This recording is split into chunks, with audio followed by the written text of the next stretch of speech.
Hello there. Hi. You're listening to Lost in Arcadia, a Void Heart Symphony game, ish, from Gren Demented Actual Plays. This is episode 2. Enjoy.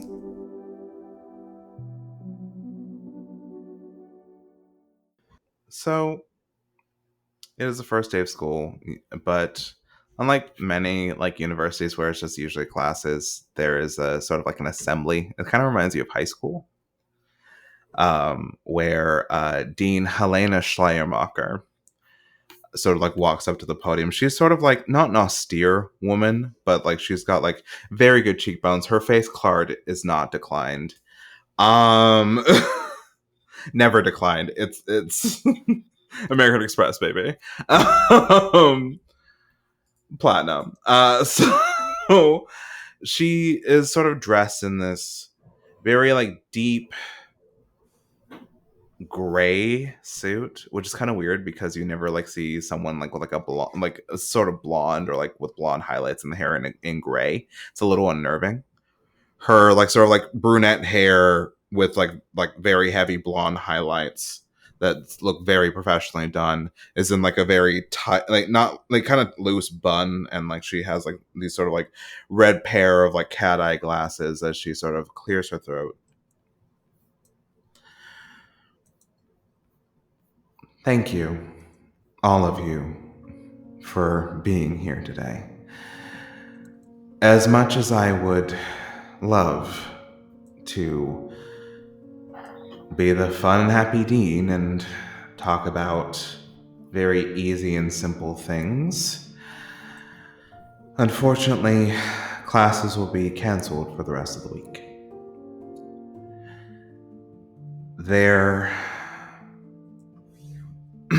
And she sort of like tries to clear her throat and sort of compose herself as this sort of like younger man, like Dean Schleiermacher is like in her like 40s, like maybe early 40s.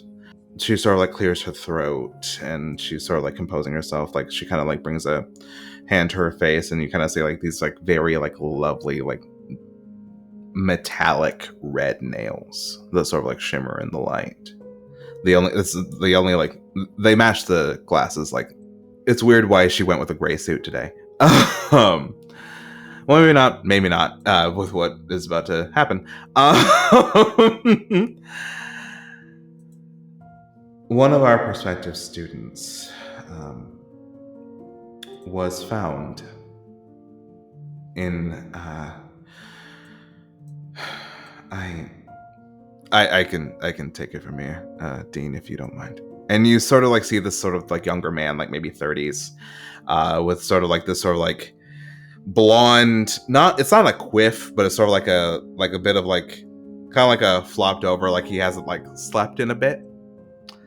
It's kind of giving John Constantine. It's Constantine. Come at me, DC nerds.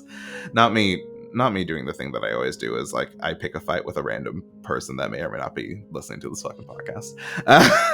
It's my favorite trait for myself. He's in this sort of like not blue, but sort of like navy suit with like a button up. The tie is a little loose. Like he's clearly been working. Hi there. I'm Detective Dominic Paradiso. Not Dominic. Sorry, mine's. Like you see the look of a man who has not had to have to do public speaking since high school, having to do it to college students, and it's a little terrifying. One of your classmates, the identity of who will be sort of shrouded pending our investigation, was found deceased and posed in a local cemetery nearby. They were found dressed in clothes that were not their own, posed with like a big wooden splinter, like a piece of board broken off in their hand. Anyway,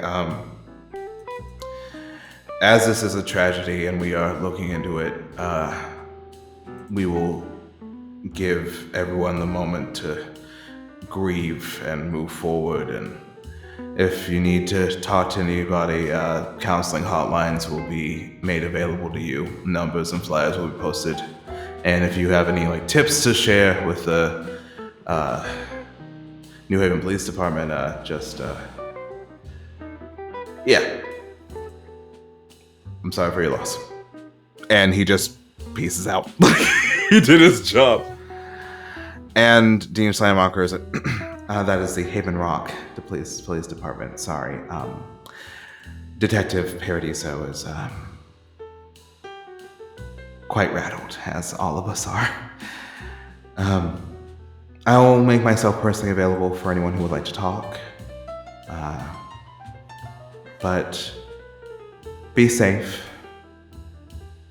Be with those you love. Be with friends that you've made. And please just be safe.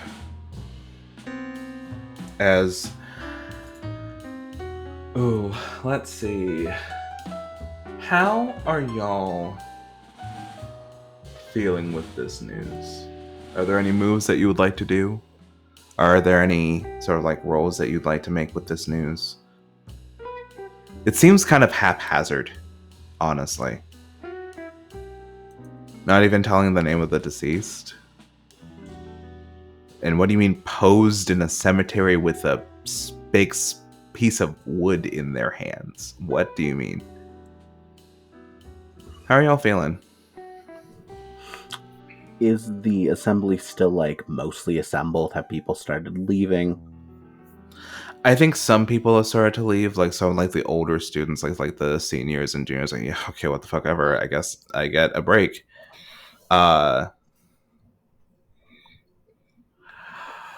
Welcome back, Crow.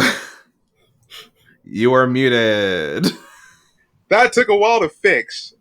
That was back and forth with our ISP that I had to go through. So No. Oh. So, TLDR, you are in an assembly with Dean Helena Schleiermacher. This sort of like this sort of like not austere, but this sort of like kind of like blonde-ish woman, like brunette with heavy blonde highlights and like a gray suit with like metallic red like long fingernails and like red cat eye glasses. She and Detective Dominic Paradiso have informed you that one of your classmates, a student here at Arcadia University Haven Rock campus, has been found murdered and posed in a local cemetery with clothes that are not their own and that are ill-fitting, and a large piece of wood in their hand. what in the Buffy the Vampire Slayer? Ooh. Some of the older students, like the freshmen and not the freshmen, the juniors and the seniors, have been like, okay, what the fuck ever. Basically, like self-help hotlines and like counseling hotlines and like crisis hotlines have been made available. The dean herself is making herself available for the rest of the day, and the classes for the rest of the week are canceled.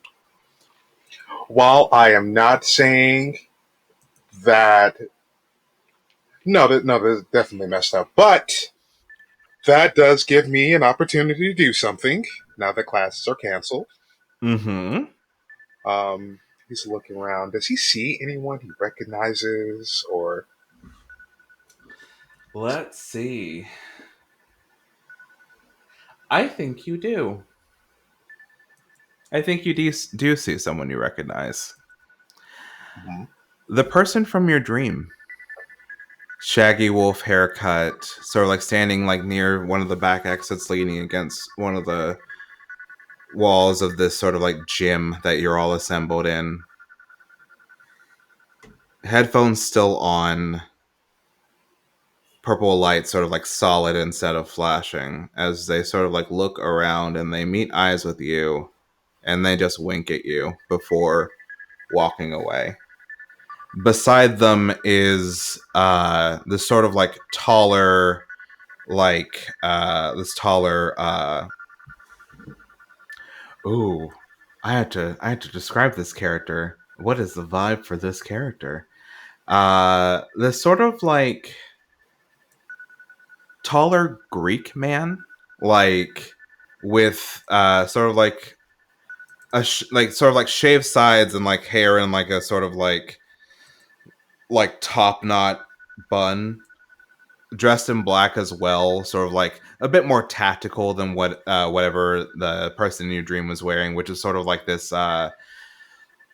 long, like not sweater but like cropped hoodie that like with the sleeves sort of like overtaking the hands, a fishnet shirt underneath with sort of like long, like large legged like pants and some heeled boots.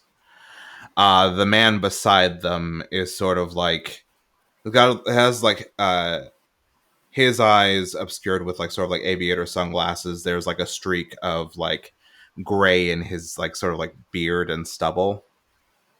And as the person from your dream leaves, he follows behind like almost dutifully. I think Louis is just going to go, and who told them to go and put that on? Meanwhile, if the camera just pans out, he's wearing like a 1940s, 1950s suit with the suspenders on, the green tie, the uh, like same olive green pants. He has like a flat cap on, and he just looks way out of place, surrounded by all the students, bunch of jewelry on. He's just like, some people really just don't know how to like dress down for the occasion. At least they were in black. Someone just died. Um, I think. Oh, Crow, was that? I don't want to step over your scene. Oh no, perfectly fine. Okay, then I think Sid's gonna do the thing that they do. I think as before people like finish leaving, I think Sid just kind of yells, because we weren't given anything besides like this is what happened. Mm-hmm. So if we don't know anything, how are we supposed to keep ourselves safe? And like blurts that out very loudly in a way that is like trying to stir some shit to get more answers.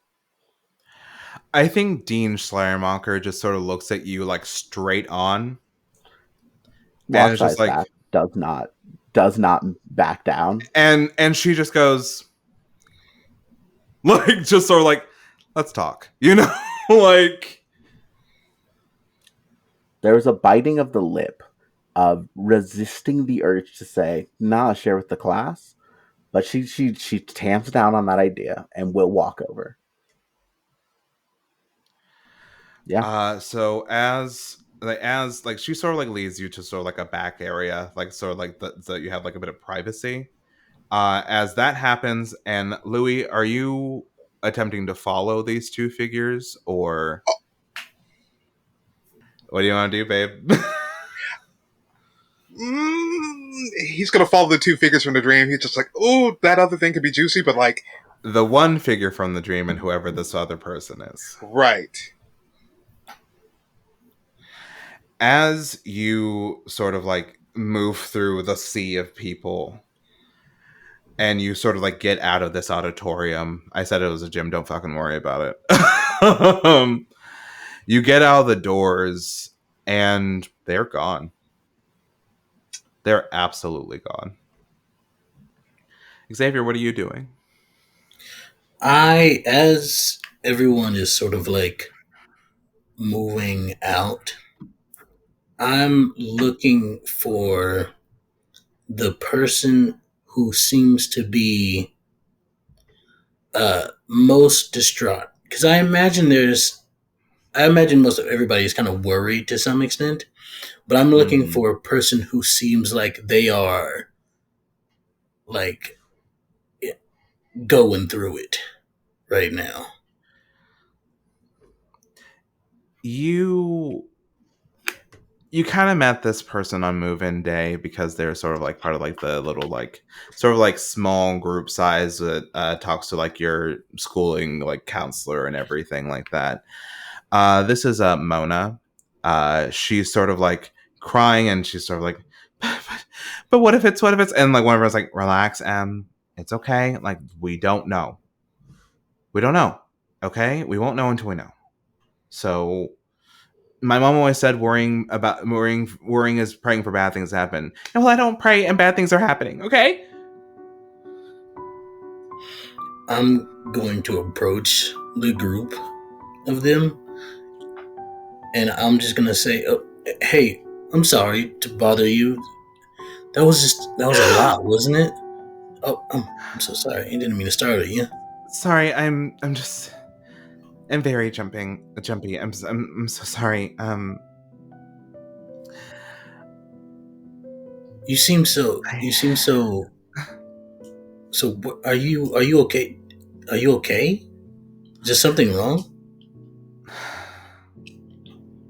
My friend Tanner, they didn't come back from. We were before the first day of classes. Tanner was like, "Hey, I heard that weird shit happened in the cemetery 5 years ago. Why don't we try and drum up some spirits?" And everyone was like, "That's a fucking dumb idea." But they went anyway, and we were supposed to keep constant communication, and they didn't text me back, and I didn't see them today. We were going to get breakfast at the UDH, and what if it's them? What if it's Tanner? And I don't know why everyone's not reacting to this. I would like to use a move. I'm gonna use connect here. Okay. And the goal is, what I'm trying to do is get this person to, for one, calm down, and also reassure them that it's gonna be okay. But the real goal is to get them to spill more about this Tanner person. Okay, so here's what we're going to do. On a hit, they will answer a few questions, but they won't go into it. On a strong hit, you'll get exactly what you want. Lovely. So you will roll against, let's say, you're putting up a false front, so check against lack. Lovely.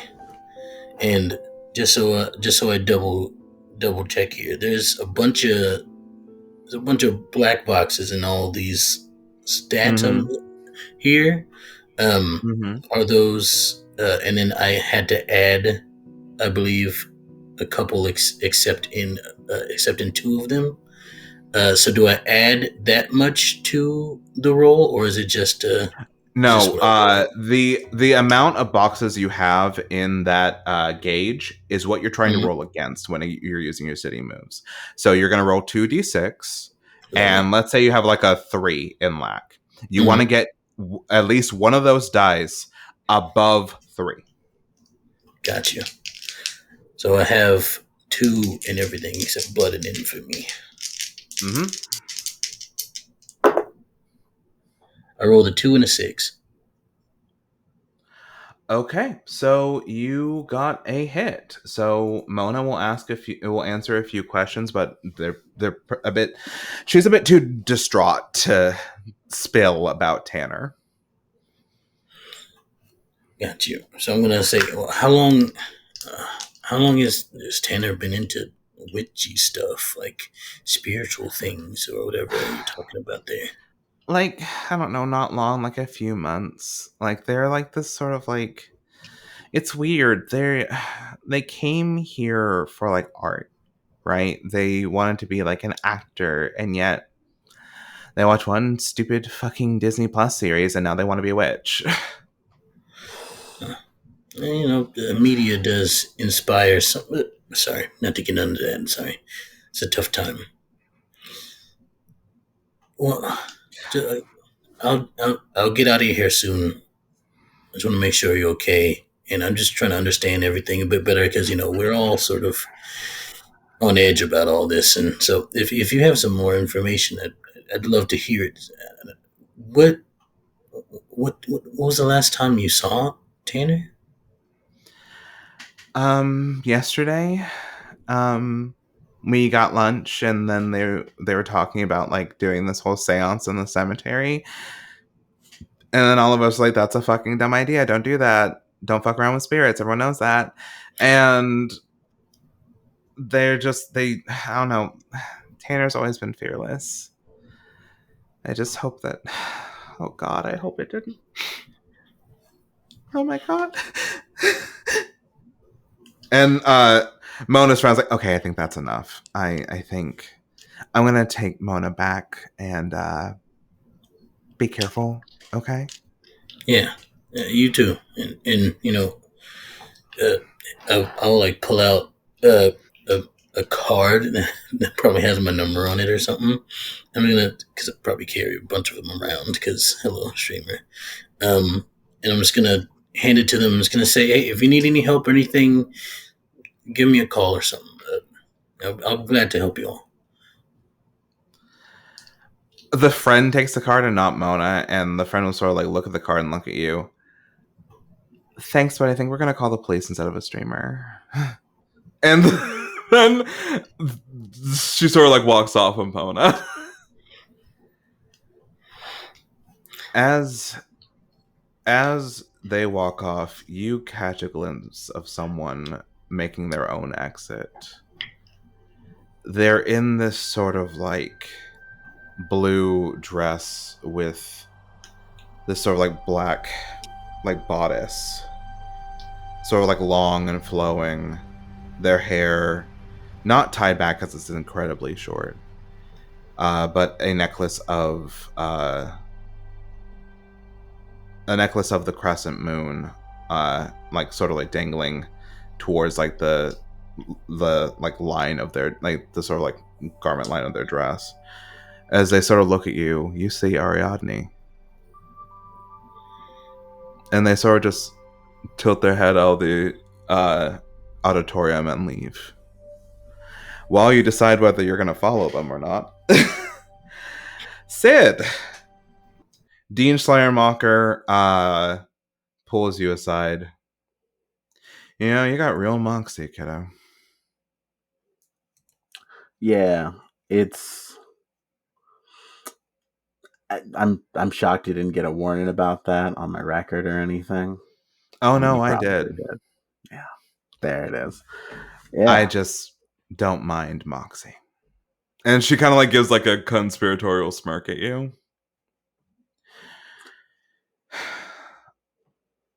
Off the record.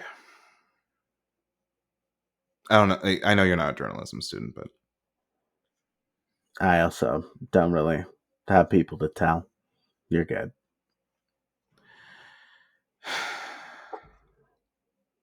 The student's name was Tanner Caldwell.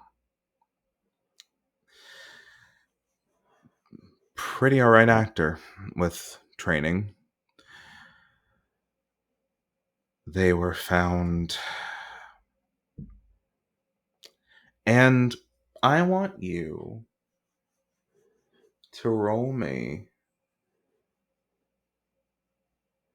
a connect real quick to see if you see this. Okay, so what do I add for that?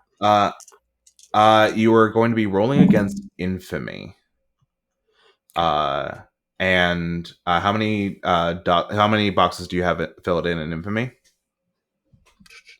Let me open up my character sheet again. No worries. The rolls in this game are fucking weird.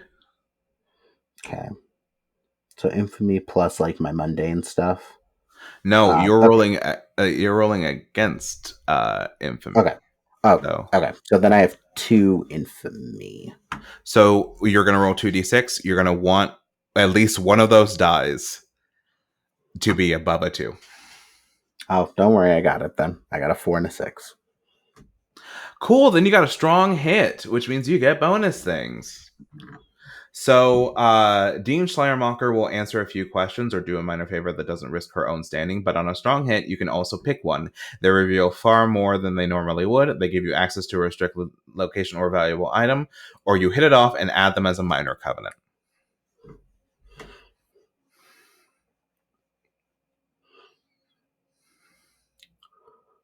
I think, having them as a minor covenant will probably be really useful.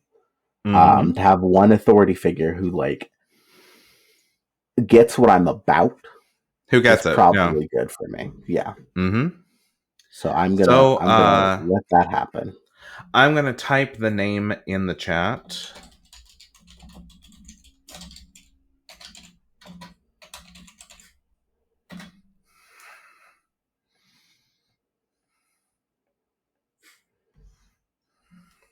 Helena Schleiermacher.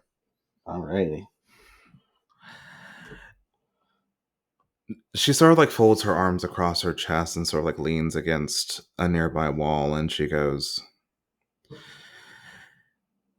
"You know, Haven Rock has never been the safest town.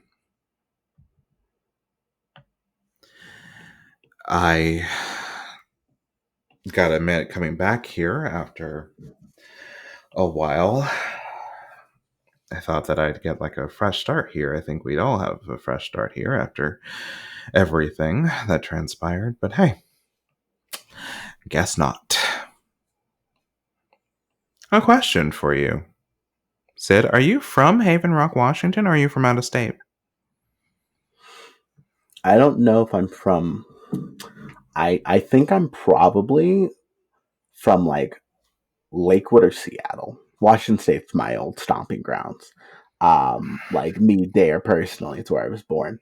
Mm-hmm. So I would like to think that I'm either from like, I would say either the Lakewood area or the Seattle area. It'd be really funny if you were from Forest Peaks. Yeah, I'm gonna throw myself in like Lakewood Tacoma vibes, Gotcha. like relatively like kind of poor, but also like passionate about art in a way that I think I probably went on school trips or my family when they had the means would be like, hey, there's a bunch of art museums. We're gonna go to this glass blowing one. I can rely on local Yeah. knowledge so goddamn much right now. Hell yeah. Or like looking at Also, like I'm things an like the idiot. gum Forest wall. Peaks is in Colorado. Yeah, no, don't worry. My other stomping ground. But yeah, like going to things like the gum wall and like all the weird art, especially in like modern day with like the Oh, amount of hell like yeah. queerness there, absolutely like set something afire in their eyes at a very young age. So like they've probably heard of stuff happening here. Then you probably would have heard about the fact that about 5 years ago, at the local high school, the library burned down in a tragic accident. There were also some murders surrounding, like in the surrounding areas. It was all sort of like swept under the rug in a way, sort of like dealt with and just never talked about again. But I think you remember about 5 years ago in 2020, the world kind of changed. Things became more possible in a both heartwarming and scary sense. But I don't think you would know like the intricacies. I think you would have heard rumors and like you probably heard the rumor like no, it had to do with like the high school, it had to do with like this group of like asshole kids, like it had to do with like this like one guy burned down the library because he thought that it was like an occult thing in there. Like all sorts of rumors, never anything substantial. But you are talking to someone who seems to have been here, at least in the past.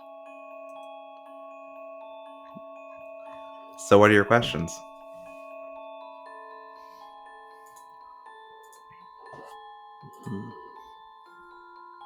Do you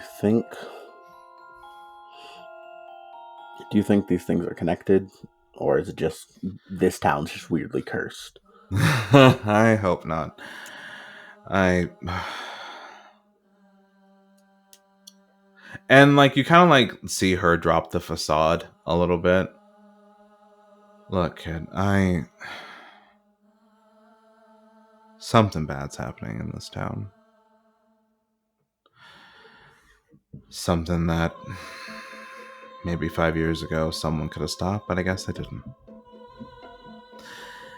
And if it's rearing its ugly head, then I guess things do come back in cycles.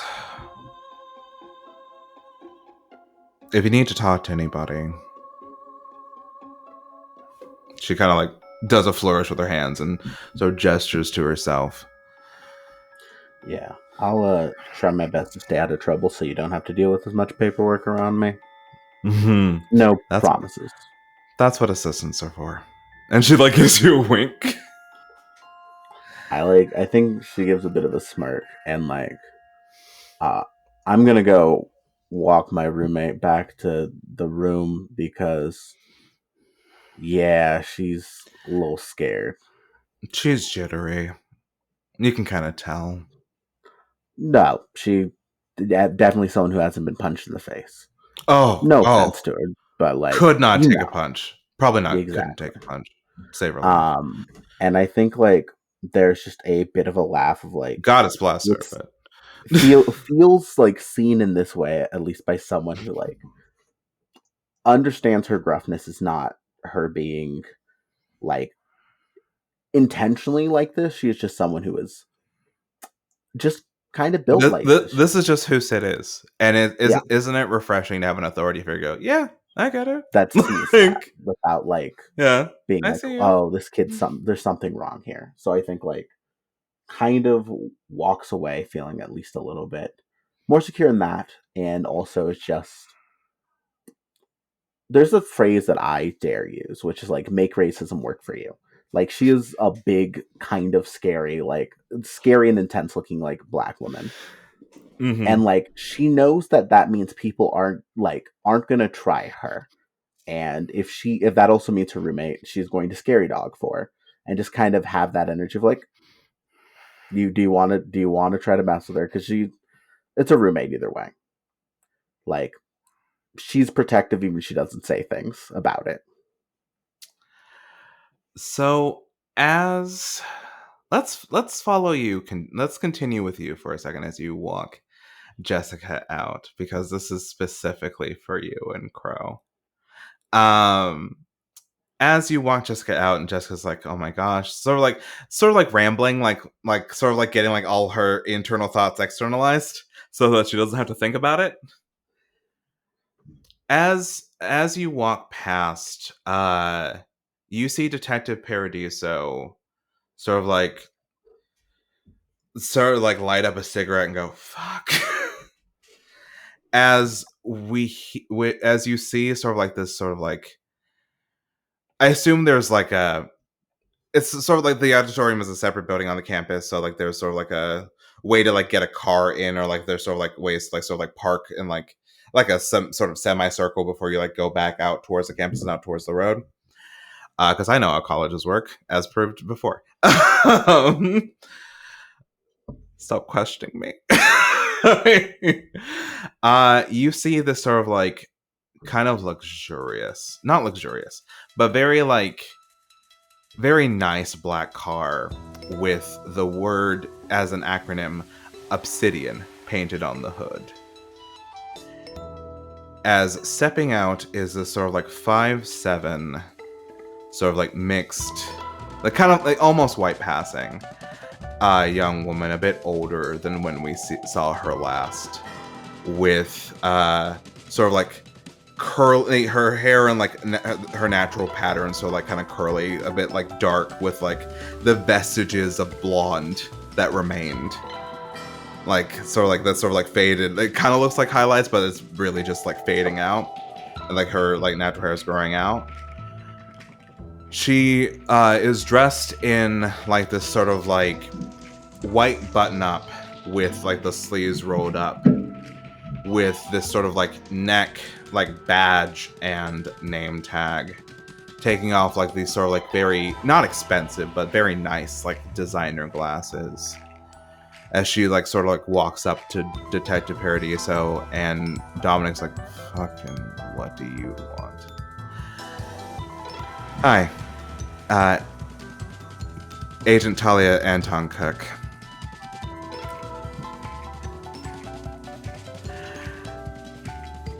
Considering that this has now turned into the occult, Obsidian has a vested interest in checking out the situation with Haven Rock's history. I'm going to be your partner for the rest of this case. That's right. Talia is an Obsidian agent.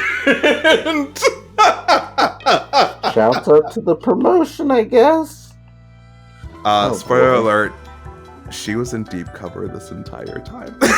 No, that makes sense. Oh no.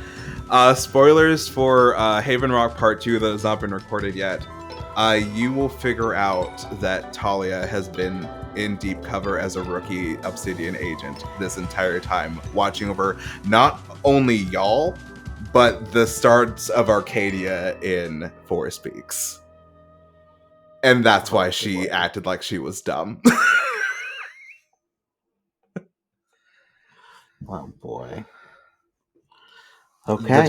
Detective Paradiso sort of like kind of looks her up and down. Talia Anton Cook, that your actual name? Well, technically it's Natalia Radimirovna Antonova Cook, but hey, Russian patronymics are kind of hard. So, what do you got? And Paradiso is just like, are you fucking kidding me? You think I'm just gonna work with you? Just because the government wants to nudge in on my case? It's technically our case now, detective. And yeah, I kind of expect you to cooperate. Your sister-in-law goes here, doesn't she? I know she's getting like a late start because like the kids and like her wife going back to the military, but I mean, don't you want to help protect her? We don't know what this guy's going for. Wouldn't it be prudent to have extra help? You're some fucking piece of work. Some people like that about me. Come on, I'm buying you lunch. It's 7 a.m. Yeah, I'm buying you lunch. And we see sort of Detective Paradiso sort of like roll his eyes as he sort of like goes back to the Obsidian car and like gets into the passenger seat. And then we kind of like see Talia like look him up and down like, what are you doing? I'm getting in the past. No, you're getting in the back, baby. Sorry about it. So as we see that go down, yep, Talia's back, baby. Talia's back in a big way. Like a love a woman with a bad attitude. I'm glad we have our own Gail Weathers now hanging out. I immediately was like, oh, okay, Gail Weathers vibes, terrifying. Natalia Radimirovna Alianova Anton Cook. Fuck, Russian names. Yeah. Her friends call her Talia. Did I hear all of that? Did I hear some of that in passing? Oh, yeah.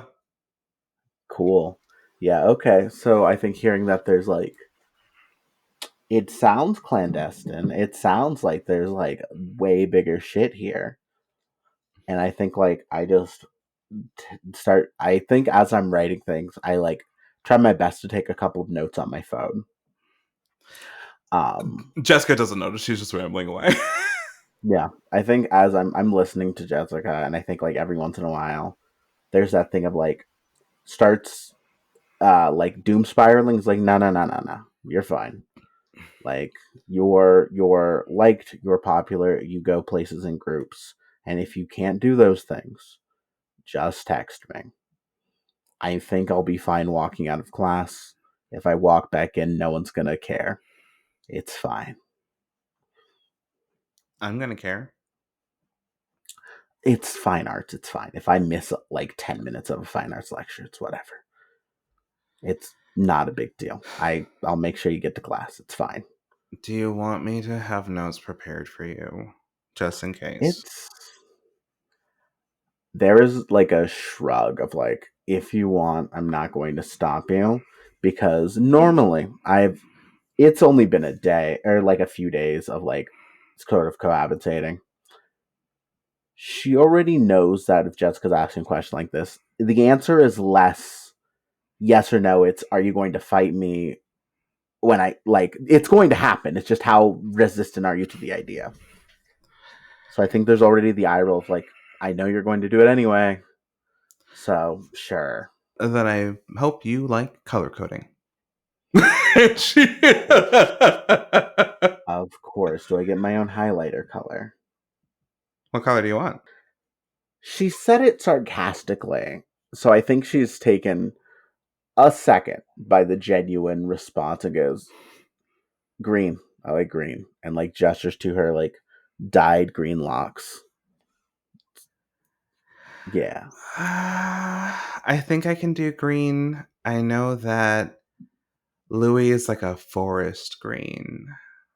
Do you mind being like a lime green? I can do that. Fantastic, lime green. Okay. And like she's immediately stopped out of whatever thing is because her mind's like, okay, now I have a thing to do. You know? Exactly. So, Xavier, did you follow Ariadne?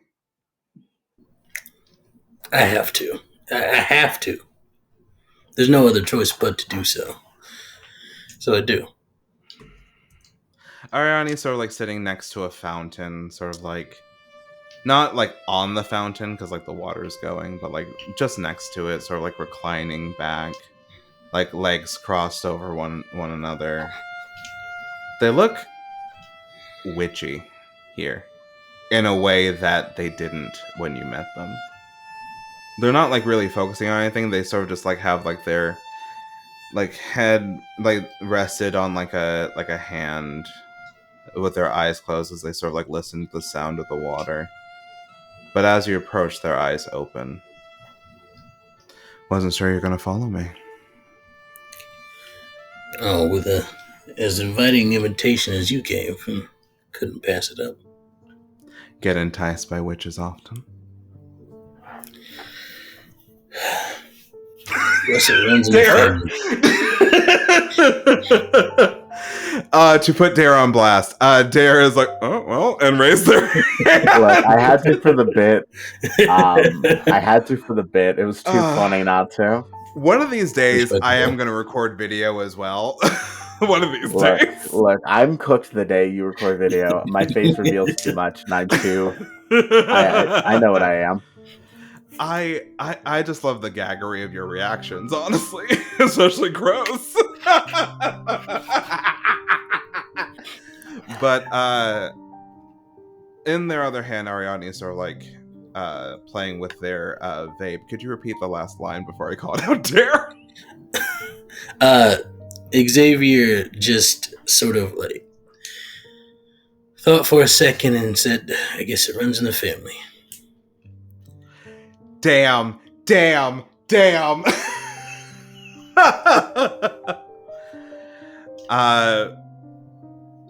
Oh, that's layered. Holy shit. I'm not a therapist, can't unpack that. So Ariadne just sort of like gestures with their free hand to like sit, but like where you would be sitting is where like they have their arm draped. I do, and I just realized I did not describe Xavier yet, so I'll do so here as he's sitting down. He's African American. He's got dark skin. He's got sort of like this small fro going on. He stands about 6'2". He's got a small goatee coming in. It's not fully there, but he's only 19, and it's coming in slowly. He has on like a purple hoodie and some black sweatpants. He's just chilling. First week of school, you know. I think, and let me know if this is going too far, but I think the most obvious thing about him are his eyes, um, which are purple. Love that. Love that. People think they're contacts. But yeah, I do sit down. Let it all phase by the arm. Mm-hmm. Bummer You want news. to talk to me? I wanted to check in, see how are you doing with the absolute bummer of news we just received.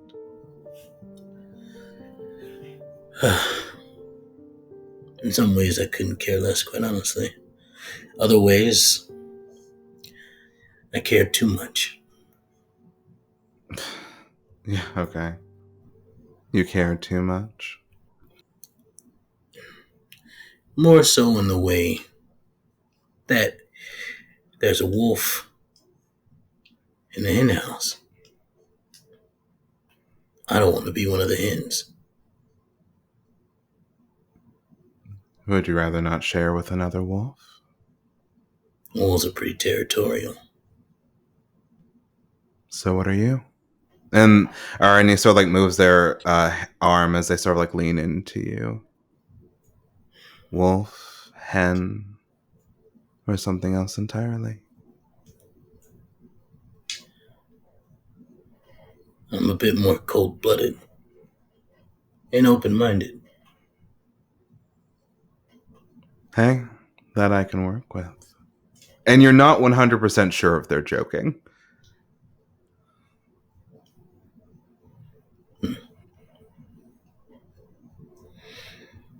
You know who it was? Some kid named Tanner or something? That's what I hear. At least in theory. Heard a lot about this place. How weird it is. How it didn't used to be so weird. All centered around some silly thing that happened 5 years ago, I think. Funny how one thing can impact everything. Yeah. And like, I'm just going to give you this because you're such in such close proximity. You sort of see that whatever like facade that Ariadne has put up with you, the sort of like devil on your shoulder, it kind of slips for a second when you say that.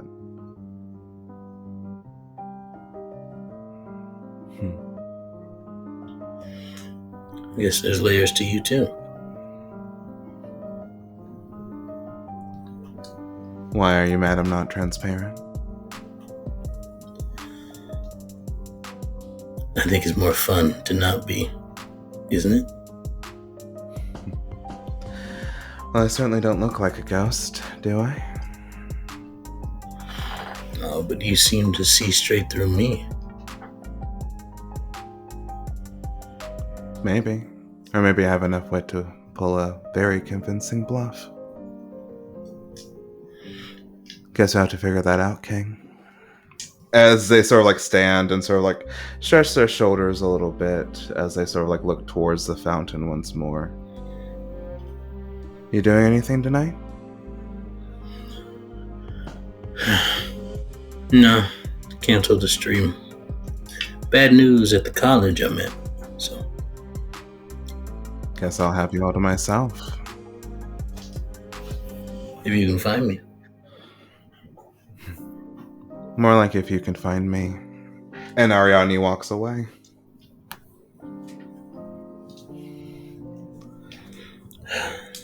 The reactions of the peanut gallery are sending me. Hi, I like playing flirty, mysterious characters. I think it's real fun. It's a good time. But as Xavier, you kind of ponder everything Ariadne just said. Louis, would it be fair to say that you've returned to your dorm room? Yes, because unlike everyone else who probably moved in like they were supposed to, he's been out on the road. So technically, this is him finishing up moving in. As you sort of like finish moving in, you manage to luck out and get a single dorm all to yourself. You do you have a clock in your room? Yes, in fact, one that I built myself. I built the clock. Analog or digital? Definitely analog. As you're sort of like placing the last little thing in place, and you're like, yes, my room is finally complete. My space, my domain. The ticking of the clock slows and then stops. That's weird. You just built that thing. He's by himself, so he's not fully in facade. Kind of fixes the wax on his mustache and just kind of goes over to the clock. Huh. Why are you doing that now? He just takes the back end, opens it. As you reach for the clock, the door is blown off its hinges. As stepping over the discarded door, crashed and broken against the ground, is the figure from your dream. Now wrapped in tighter, but still more able to, like, clothing that is like a bit closer fitting than what they were wearing, but still able to be moved in. As they sort of like take off their sunglasses and just smile at you before rushing you and putting a blade to your throat. Like I said, you're a hard person to find. Now then, wait. Although you're really not my type, and especially not from your garment that you chose. Kind of like, I like the bohemian makeshift. I'm a badass. I am different. I'm not like all the other witches out down. I'm not impressed by it. So if you could put the blade down and actually talk like a civilized person, I might be able to answer some questions. How long has it been since you were squirreled away by forces you don't understand? Do you even realize what your existence even means? Oh God, you're with one of them. Okay, which one is it? Is it the one that promised you that you'll be famous, the one that promised you that you'll get all the money, or the one that promises you that you'll be a popular streamer?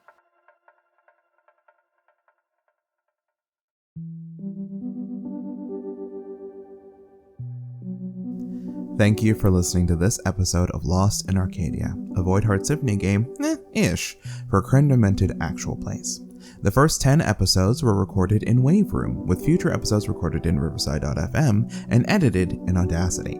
Music and sound effects are from Epidemic Sound. This podcast is produced, edited, and emceed by Caleb Wade. Hey, that's me. Our 4th season performers are Dare Hickman as Sydney Toussaint, Extel as Marcus King, Crow as Lewis Jones, and from episode 11 onwards, Anita as Jackie Evelyn Carter. Links to where you can find everyone will be in the description below. If you enjoyed this podcast, please consider leaving a rating and review in your podcatcher of choice. Also, tell your friends about us. It's a wild time here in Haven Rock, and isn't it fun to be known? We will return in 2 weeks with another episode. Take care of yourselves and know that you are loved.